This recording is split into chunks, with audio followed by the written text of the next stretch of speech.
to try to figure out where do we go from here. And I think the topic of plant-forward cooking and what do our customers want and need for the future is probably one of the most preeminent things that we're thinking about and trying to figure through. And even that filters into situations like we have here at the CA, which is we're trying to prepare students for a future in an industry that's in constant state of change, but really being accelerated over the past couple of years and into the future. So trying to navigate this idea is where is food going and how do we address the needs that people used to think of as being their need, and what do we want and need for them to have in the future, while we're trying to address dietary issues, the issues of sustainability and the needs of the planet and those kinds of things. So it's a lot to comprehend and a lot to try to navigate. And as a part of it, one of the key things that we've been really focused on is this concept of deliciousness. And I know when you put out the word deliciousness, people sometimes kind of think of it as being a frivolous word. It's a word that sort of has been bantered around many, many times, and people don't really put the weight to it that we're placing on currently, because what we're all really searching for, I think everybody here in this audience, is that we are in search of trying to find what are the things that people will decide as being delicious, and why does that matter? So really our discussion this morning is to kind of think about what are the avenues, what are the pathways that we can use to go on this discovery for deliciousness, because I think in that we will learn along the way. So this is not meant to be so much a prescription as to what we should be doing, but to open up a conversation about how we might go on this discovery path together as an industry and as a group of professionals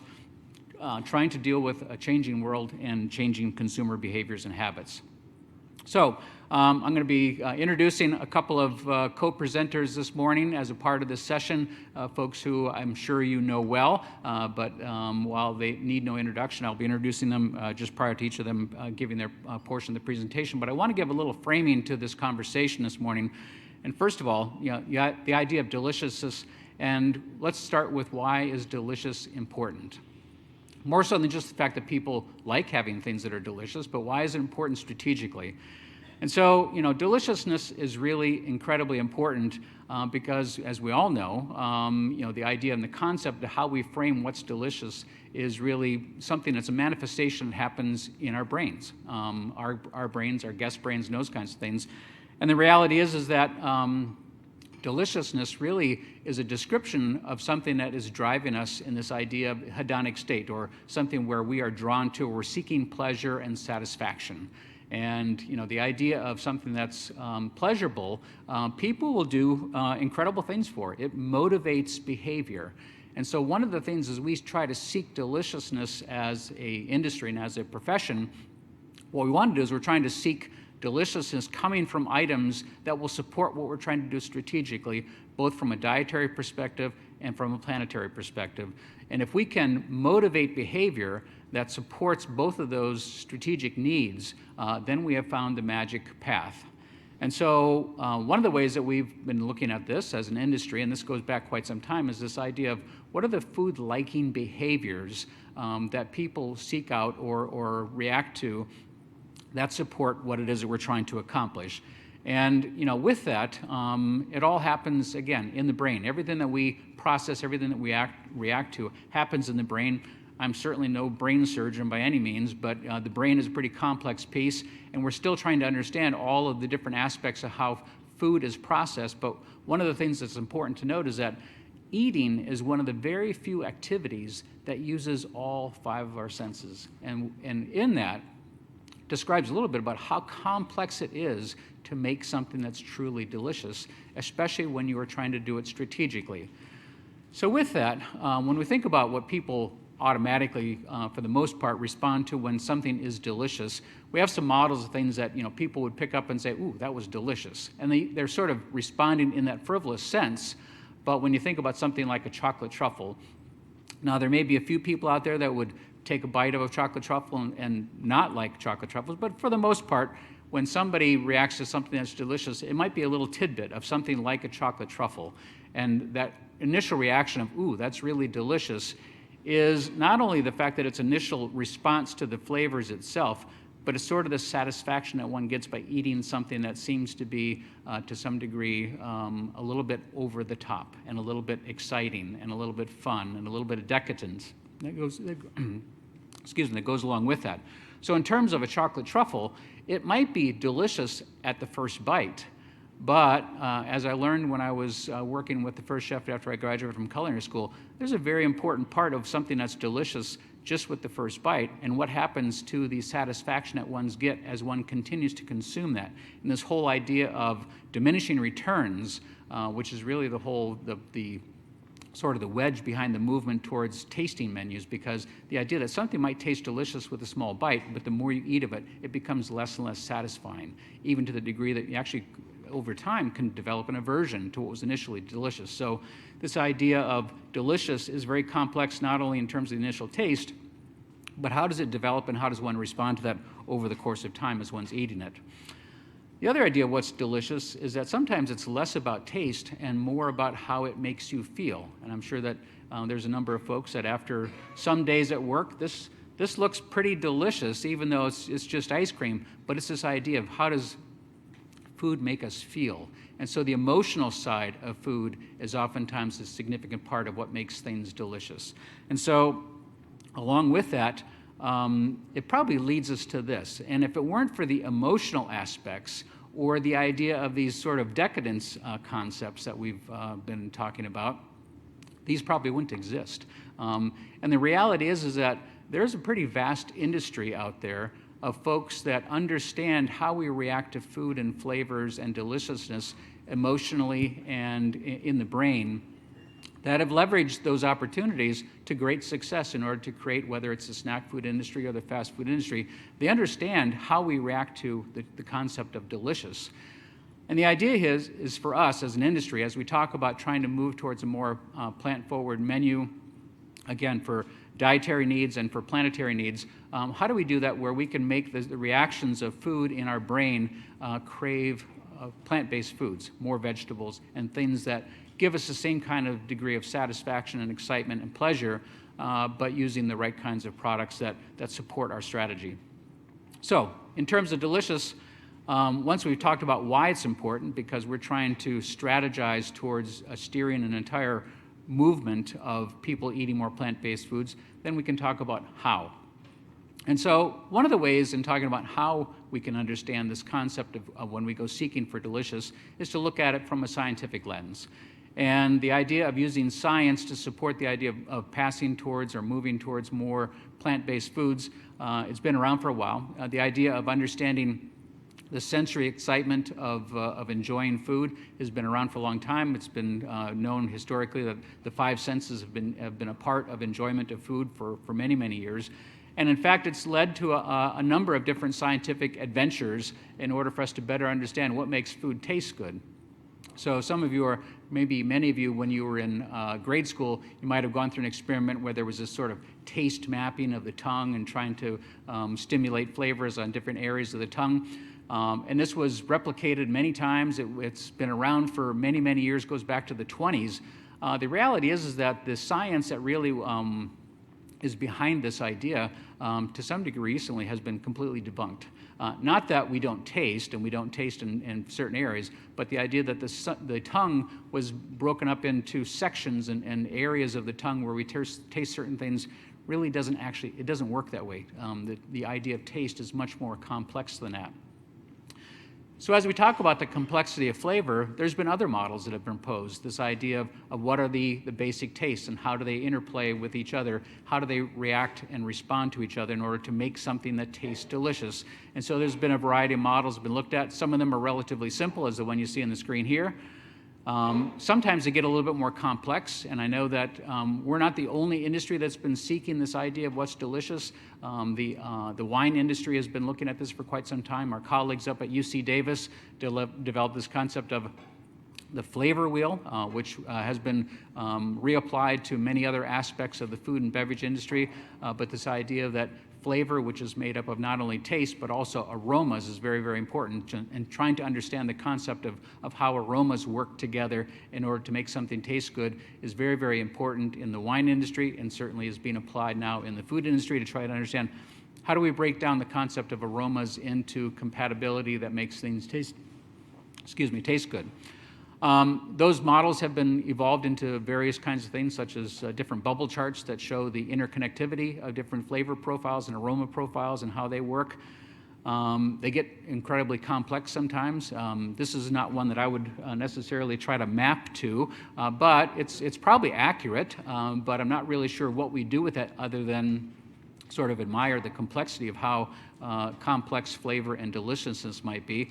And in fact, there has been an entire study done by computer scientists, the folks at IBM Watson, a number of years ago, went down a pretty deep path looking at what they call cognitive cooking.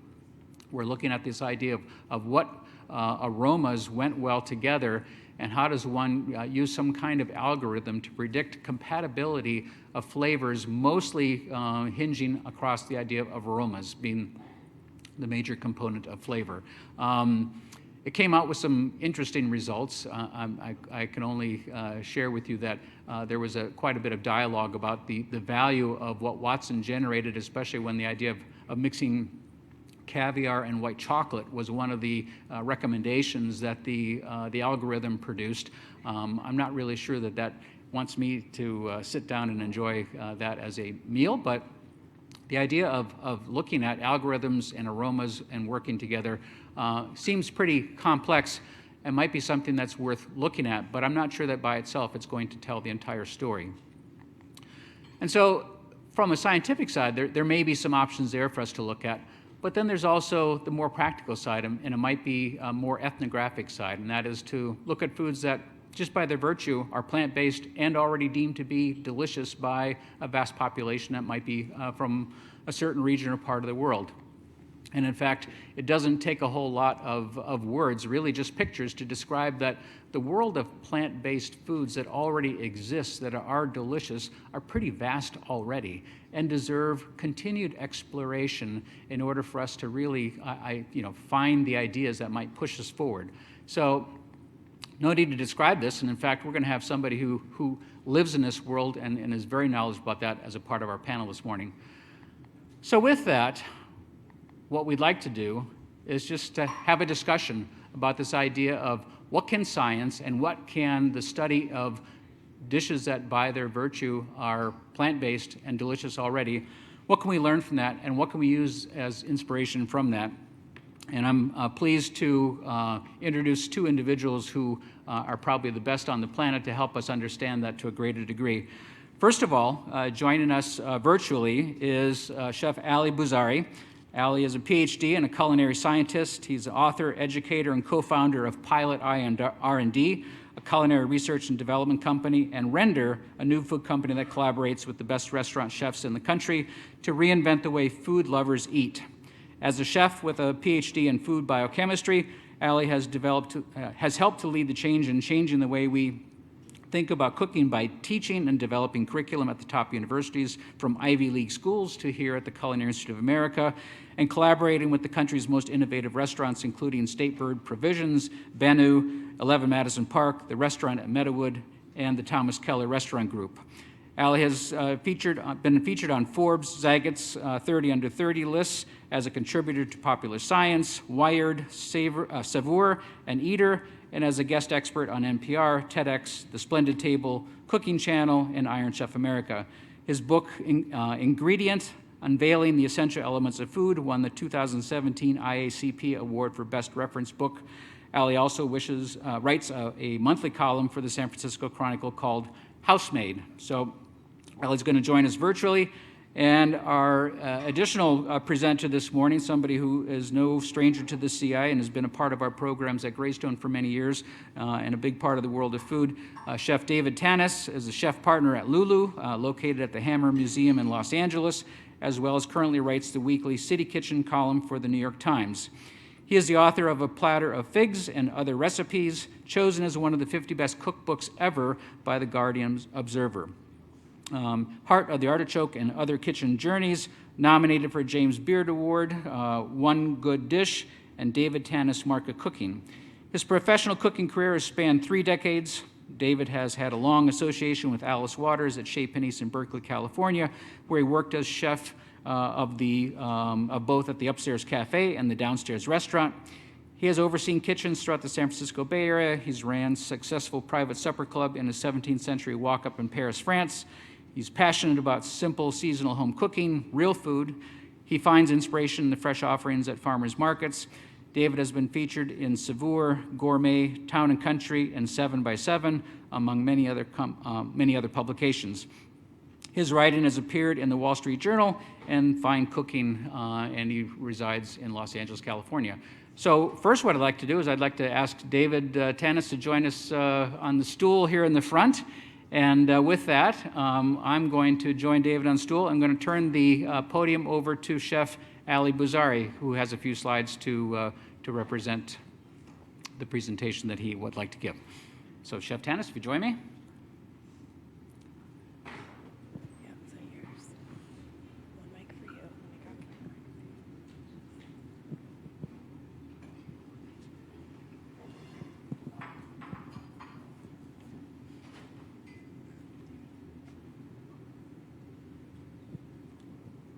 Ali, are you there?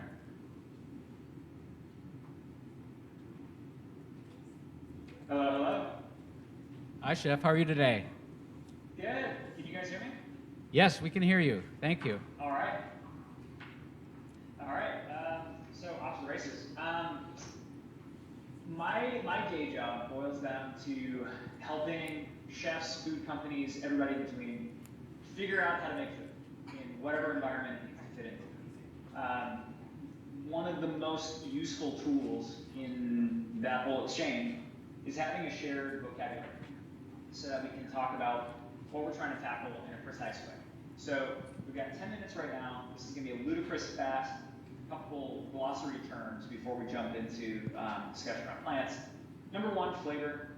Mark touched on this a little bit already, but this remains one of the most unhelpfully underdefined words in all of food.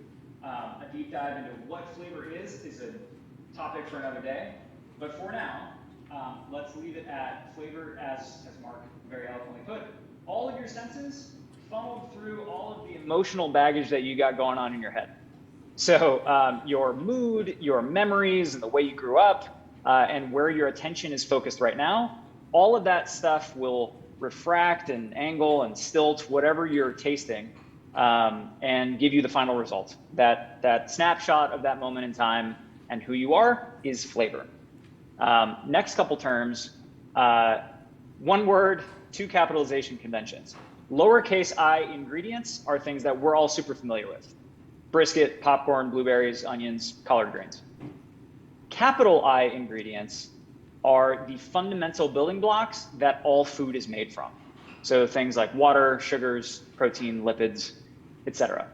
My colleagues and I in R&D, one of the number one things that we are asked all the time, interviews, panel discussions like this, and so on, is, hey, what's the new ingredient? What secret ingredients do you have up your sleeve? What things are out there that we can discover? And I think there's two ways to answer that. For lowercase I ingredients, sure, it's possible that there's some bean, some flour, something out there that will come in and maybe catch on, maybe get into mainstream food, maybe bring something new to the table in what small way it can. An uncomfortable reality of food is that when it comes to capital I ingredients, there isn't anything riding out of the night to save the day and completely change the game.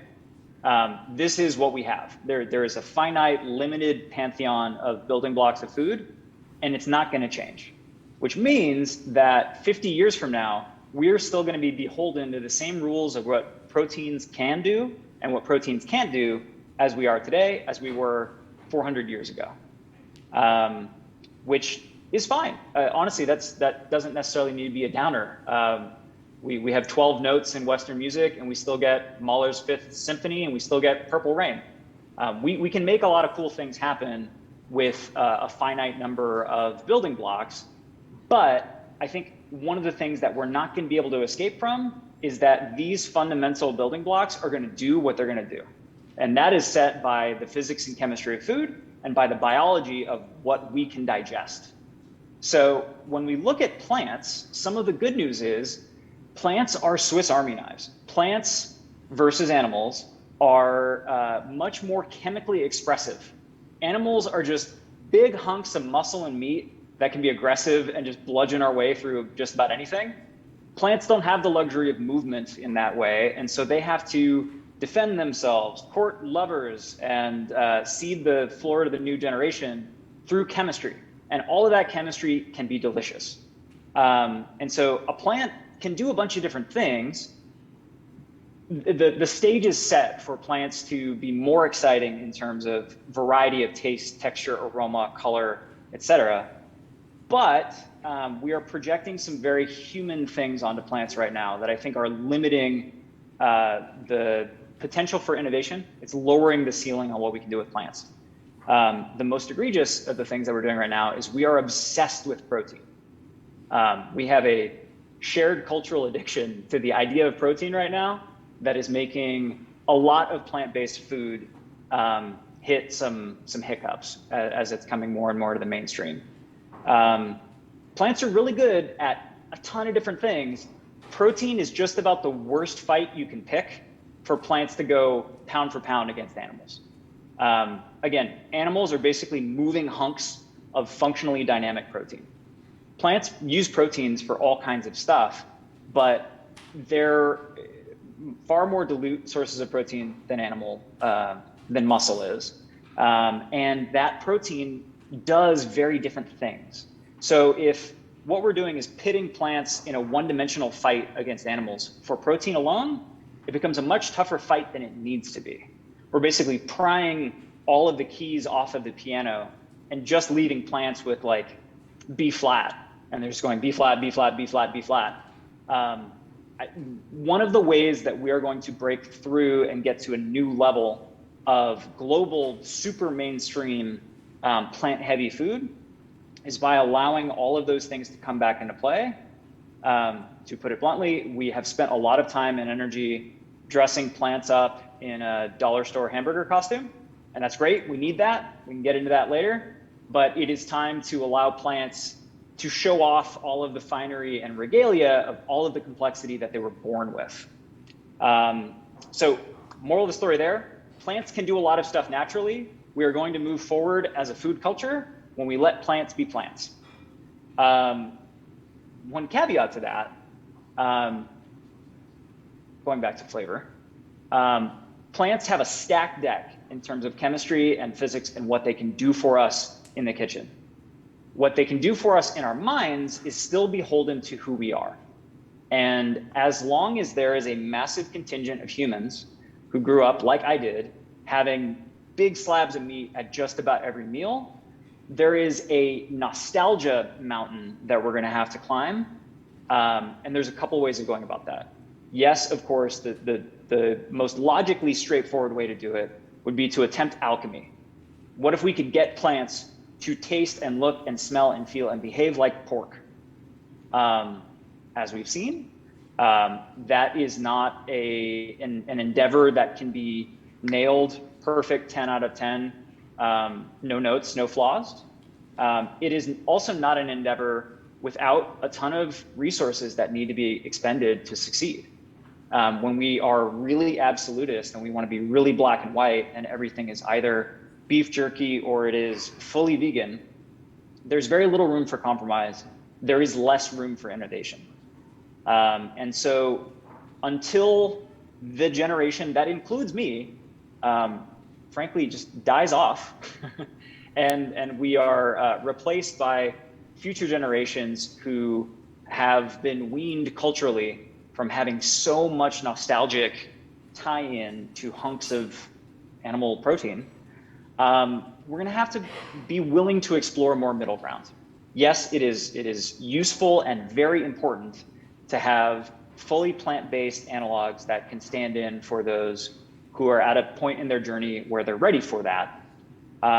It is going to be equally important to diversify our approach and embrace the, whatever you want to call it, the flexitarian, the plant-heavy, but not plant-exclusive lifestyle. Because if you want to make a carrot taste like beef, you have to pretty much strip away everything that makes that carrot good. If you want to allow a carrot to taste as good as a carrot can, that's great. And if you want to bring some people from across the aisle, so to speak, one of the most compelling ways to do that still remains to season it with the trappings of the animal X factor. Rather than consuming a pig a week, let's consume a pig once a quarter. Let's consume a pig once a semester. Let's use animal products, as many cultures around the world have done for centuries, as seasoning to capture the X factor that some people have a need for embedded in their media nostalgia. And by that route, open up some new pathways to allowing plants to be plants with a little bit of help and maybe a little bit of eyeliner from the animal world. So, some thoughts. Great, thanks, Chef. For those of you who haven't seen Allie's book, Ingredients, it is probably one of the most definitive texts on how food ingredients interact and work with each other and respond to the manipulations that we do as chefs. And I think a lot of people have been influenced by folks like other food scientists and all that, but Allie's book is illustrated in a really incredible text, and if you've not seen it, please do take a look at it, because I think it underscores this idea that we have to understand the interplay of ingredients and how they respond to manipulations as we cook, which opens up a whole new pathway of creativity. So thank you, Chef, I appreciate it. So Sure. Turning our attention now to Chef David Tannis, Allie has just described, sort of how science can be a platform for creativity, but there's also a lot of creativity that's yet undiscovered out there, or has been discovered in pockets of the world. And David, one of the things you typically do in your writing and in your restaurants is you sort of showcase some of these things that are found around the world that are delicious, and they don't need to be modified or changed. They're just wonderful. So turn it over to you. Well, it's true that a lot of this plant-forward eating has been happening for quite a while, and there really is nothing new under the sun. Although we'll get to that in a bit, I guess. How are we doing this, Mike? So I have a little. Can you? I'm not good with this. Can I be heard? Yes. This is fine. It's fine, yeah. Okay, so I have a little PowerPoint presentation, but it won't look like anybody else's PowerPoint presentation because it won't have any charts. But it will have a lot of vegetables.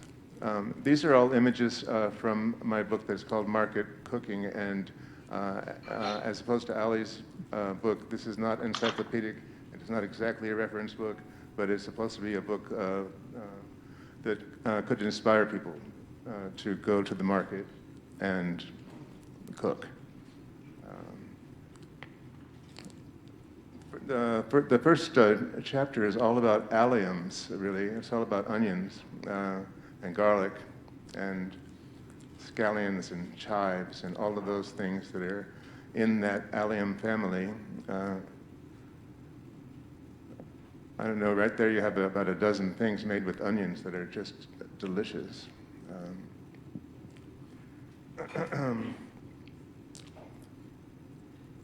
Oh, this is kind of fun, isn't it? All right. These photographs were made by a fellow named Evan Sung, who is a New York photographer, and he's made photographs for a lot of cookbooks lately. It was really fun to work with him.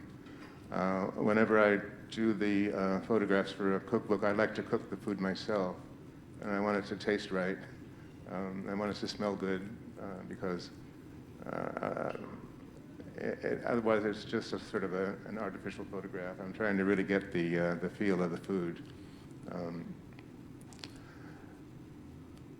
I've been a vegetable fan ever since I can remember. Not to say I wouldn't have a pork chop, but vegetables are such an interesting variety of things to eat. The main thing I wanted to say is the secret, really the secret of good cooking is is following the seasonal calendar, so that you're not eating tomatoes in December because there aren't any good tomatoes in December, or but the tomatoes in August are really, really good. Also, not a new concept. I mean, this is an old-fashioned way of cooking, but it's still, I think, it's still current in terms of what the pleasure is, what pleasure is available. I mean, the whole idea is that you go to the market, you see what looks good, you see what looks best, you go from stall to stall. Finally, you know what you're going to cook for dinner because something there is speaking to you. It's like the turnips look pretty swell today.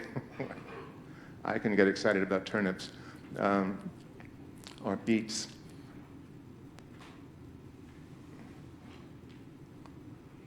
Or peppers.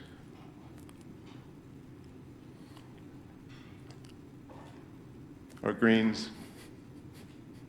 Oh, greens, greens, greens. Now, of course, not everything in the book has vegetables only. Some of the dishes have a little meat added. For instance, with the Brussels sprouts here, we have a little pancetta.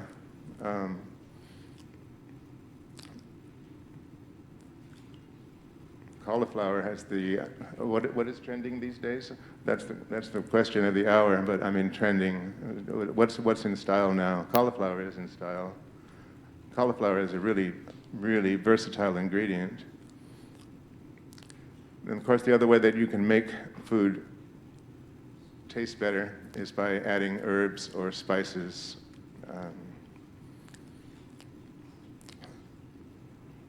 So even something as simple as an omelet with a fistful of herbs thrown in, it becomes something completely different. And I could mention too that, well, I tell this story. I worked in a restaurant with these two guys who were cooks in the Marines, and they didn't really have, well, they didn't have much of an aesthetic sense, let's say, or they were pretty good at getting the food out, but they weren't really they didn't care that much about the details. The funniest thing that they ever did was, I came into the kitchen one day and they had decided they were going to chop all the parsley for a week. So yes, they had a pile of parsley and they worked up a sweat, and then they put all that chopped parsley in, in between two kitchen towels and squeezed all the chlorophyll out till it got dry, dry, dry, and they were kind of pleased with themselves. But I didn't want to burst the bubble, but you know that it tastes better if you've just chopped it. All the essential oils are right there. So if you can ever chop your parsley right before you put it in the dish, that's what you're really aiming for.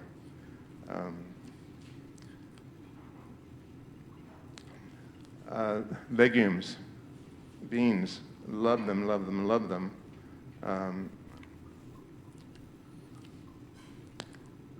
The thing about a little piece of meat is, well, some of our most recent ancestors probably wouldn't be that thrilled about a plant-forward diet because they grew up on a plant-forward diet because there wasn't money to buy meat, and meat was expensive, and it wasn't really that available. But you could use a little meat to do something. You could, if you were Italian, you went to the butcher and you got like 200 grams of pancetta, and you could make a delicious pasta with the pancetta. But if you didn't happen to have the pancetta, you could still make a delicious pasta with the tomatoes that were going to go with it. There's something just about I'm just looking at these tomatoes and getting kind of hungry for tomatoes. I have to wait a few more months. But there's the sheer sort of sensual part of vegetables that really gets me. And also the beauty, the visual. Okay, good. The other thing I like to think about is that, if I don't have a vegetable garden at home, then I use the market as if I did. So I want to see what's growing this week, and the farmer has done all the work for you, which is kind of nice too. But in the same way, if your restaurant doesn't have a farm attached to it, you have to use the market as if you did have a farm, and that farmer just happens to be growing what you want. But you also have to remember not to ask the farmer to grow something that he can't grow, that she can't grow, or that you finally don't end up ordering all that watercress. In any case, I go to the farmer's market about 3 times a week. This right now, and most of our vegetables at the restaurant come from the farmer's market or from a few farms that we have begun to develop relationships with. For me, the best part of the day really is being at the market at the crack of dawn with the farmers and sort of appreciating what they have and getting excited about the fact that, oh my gosh, asparagus has just started. And I think I saw some rhubarb. And we're winding down. We're winding down here. I can't tell you too much more. I can show you a few more photos. And here's dessert. I think my main point, though, is just to say, get to the market and get cooking. Well, the audience seems to have fallen a little bit silent because I think we're all drooling a little bit from looking at those photos, Chef. So those look all fabulous. So you touched on a kind of funny story, but it's, I think, critical, is this idea of how sometimes when we cook, we may not be fully aware of the interactions of the ingredients, such as the parsley example, and people who, with good intentions, trying to make their life easier, but losing sight of what happens when we manipulate and work with ingredients. And so how often when you are drawing inspiration from the market or from a dish that's you found somewhere being presented from the Mediterranean or wherever, how often do you take a look at it from the perspective of the science behind what makes this delicious? Does that ever enter it, or you just use the inspiration as it is? Well, I don't take a terribly scientific approach. I do know that there are some chemical interactions that happen here and there. I'm more about the process of cooking. And I, of course, and the tasting. And the tasting is the most important part. As you're tasting, because we taste every dish on the menu every day, and the cook can have made the same dish, for weeks in a row, but it's not going to be the same every day. And the ingredients aren't going to be the same every day. So then that, well, it needs a little acid. What will you choose? Will you choose lemon juice? Will you choose sumac? Will you choose vinegar? Those are the little decisions that you make along the way, I think, are what really makes the food exciting. Yep, great. And Allie, when it comes to how you look at food, and certainly with your consulting work to do with Pilot R&D and your other companies, when it comes to drawing from your scientific knowledge and using that to develop an inspiration for a client, how difficult is it for you to translate that science to somebody who's really thinking about it really purely from just a food perspective without that science understanding? Do you have to really spend a lot of time addressing the technicalities of it, or are they accepting of that? It depends on what their goals are. There are times when a client is looking to do something. I would say the main exception would be if a client's looking to do something dangerous, things need to get real science real quick, just to explain the black and white of why something isn't a good idea, why something would be too risky. For the rest of it, the science of food is something that is not alien to anybody. Even if you don't think about food in any kind of scientific terms, even if you hated chemistry in high school, we just have so much hands-on, intimate experience with food day in and day out that a lot of what I do is just providing color commentary to things that people already know in their souls, and sometimes giving them more precise language to explore it. I think my job would be a lot harder like I think about like Neil deGrasse Tyson or anybody who's trying to make astrophysics something tangible, something that is more accessible. It's cool to think about black holes, but all of that is really abstract, and there's a really heavy lift on the person's part who's trying to make it accessible. Explaining to people how celery works is, by comparison, much easier and a much more intuitive journey to go along, because people know food, and filling in the gaps is more straightforward. Great. One of the things that we're looking at here at the CI is that right now, when it comes to communicating what we intend with a dish or the flavor outcomes of a dish, unfortunately, we're still working with a pretty rudimentary instrument, which is known as the recipe. And one of the things that we're trying to develop as an institution, as well as a way to help industry, sort of relay what we know and what we've learned intuitively to another, and going beyond the recipe, but also, sort of as you've touched on, David, this idea that you have to taste as you're cooking. The ingredients are constantly changing. You absolutely have to taste. And those kinds of things. And so, how do we convey how close is this to what we intended beyond just that we followed the recipe? And so, Allie, are there instruments that you're aware of? You used music as a illustration in your presentation, which oftentimes I think of the music industry as being probably has been around almost as long as cooking professionally has been. And they have a lot more tools, in my opinion, to work with when it comes to conveying to each other. So are there any thoughts with regards to how those tools might be adapted to what we do with food? I mean, again, that depends on scope. A lot of what we do with scaled food manufacturers is find ways to make up for the fact that there are not going to be human hands in every moment of the process. So measuring pH instead of relying on our perception of sourness.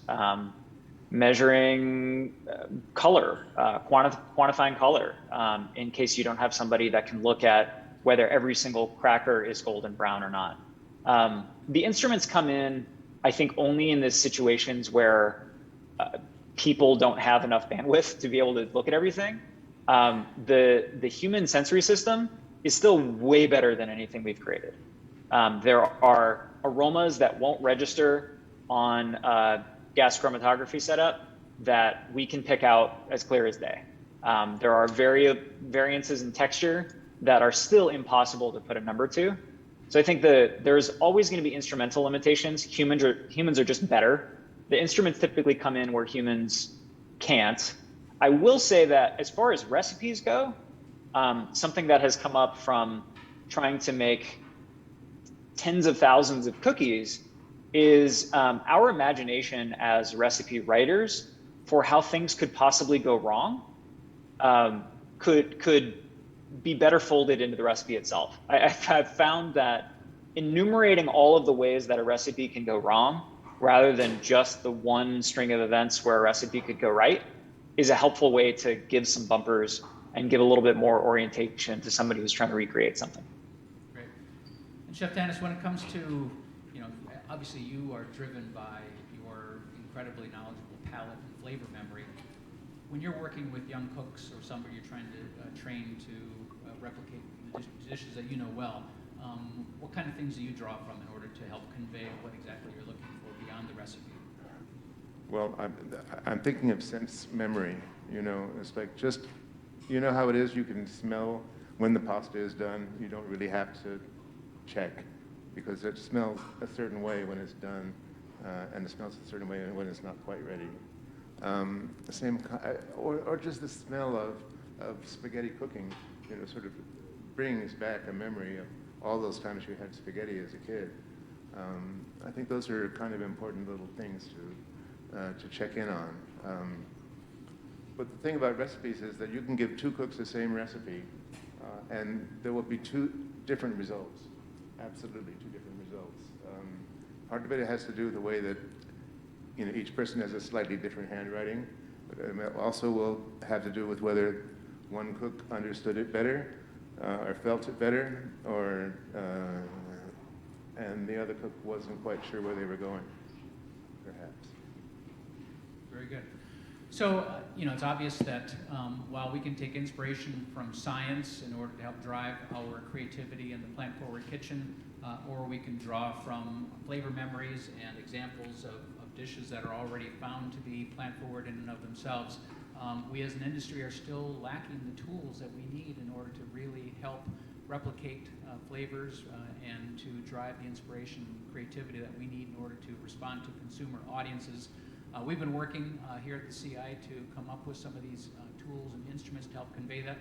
This afternoon, in a sort of workshop session, I'll be presenting along with some other chefs, including Suvir Saran and David Bruno from the CIA and Scott Giambastini, a thought on terms of how do we think about the idea of flavor and taste, and how do we use a mapping tool in order to help shape flavor and fingerprint the flavors that we're developing in dishes. It's something that's in concept and development. It's not completely finished, and so this workshop really is to present what's been done so far in thinking along this avenue, and then to open up a conversation and dialogue with the audience to help us sort of complete the thought in a way that help document creativity and innovation and to help drive flavor in our constant search for deliciousness in the plant-forward kitchen, which we're all here for, and so we'd love to have you join us this afternoon at 3 o'clock in the Napa Valley Vintners Theater to assist us in sort of trialing this new tool that we're developing and seeing where you help us get it to. So thank you very much. Great. Another round of applause for our panelists here. Great. Thank you, Provost Erickson. Thank you, Allie. Thank you, Chef David. So what an incredible morning so far. Hope you've just enjoyed the inspiration and the conversations, which will be continued today, tomorrow. So we're heading into a short networking and refreshment break sponsored by Tyndall. David Tannis will be out in the atrium signing his book, The Beautiful Pictures from which you saw. And I should also mention that we do have Kyle Connaughton's book also, so if we encourage you, if you want, buy a copy here, and then we're going to be working with him to have him sign book plates that we'll be able to mail out to you. So maybe you have a copy at home and you want a signed book plate that you can include in your own copy or purchase one here. So we'll be able to offer you that, and then we'll be starting back here at 11 a.m. for our next series of general sessions. So enjoy the break, and we'll see you back soon.